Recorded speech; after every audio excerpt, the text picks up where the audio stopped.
Sholat, tapi pikiran melayang. Begini jawaban Rasulullah yang menggetarkan hati. Pada suatu majelis Rasulullah, suasana terasa begitu tenang. Para sahabat duduk melingkar menyimak setiap perkataan beliau dengan penuh perhatian. Namun, di antara mereka, ada seorang sahabat yang tampak gelisah. Jemarinya saling menggenggam, matanya menunduk, dan napasnya terasa berat.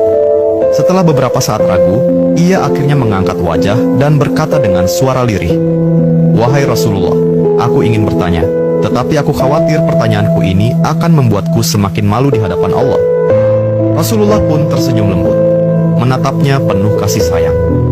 "Katakanlah, wahai saudaraku, tidak ada pertanyaan yang membuat seseorang hina jika ia bertanya untuk mencari kebaikan." Sahabat itu menarik napas dalam, matanya mulai berkaca-kaca. "Wahai Rasulullah, aku merasa salatku sering tidak khusyuk. Kadang aku mengingat urusan dunia, kadang pikiranku melayang entah kemana. Aku takut salatku tidak diterima oleh Allah.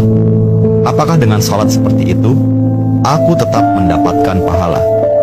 Suasana majelis seketika menjadi hening. Para sahabat lainnya ikut menunduk, merasakan kegelisahan yang sama. Mereka tahu betapa beratnya pertanyaan itu. Namun, yang terjadi setelahnya benar-benar di luar dugaan. Rasulullah tidak langsung menjawab. Beliau menatap sahabat itu dengan penuh kelembutan. Lalu tiba-tiba air mata mulai membasahi pipi beliau. Para sahabat terkejut. Mereka jarang melihat Rasulullah menangis dalam situasi seperti ini.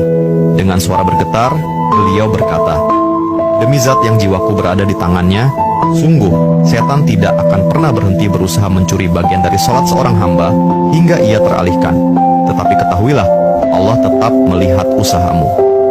Rasulullah menarik napas dalam, lalu melanjutkan, "Wahai saudaraku, jika engkau meninggalkan salat hanya karena takut tidak khusyuk, maka setan akan menang.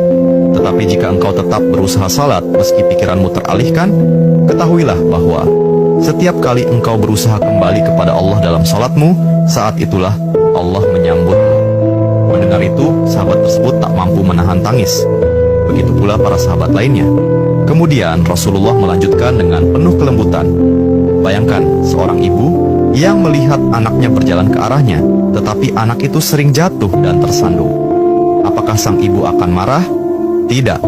Ia justru akan berlari menghampirinya, mengangkatnya, dan mendekapnya erat. Itulah Allah. Ia lebih penyayang daripada seorang ibu kepada anaknya.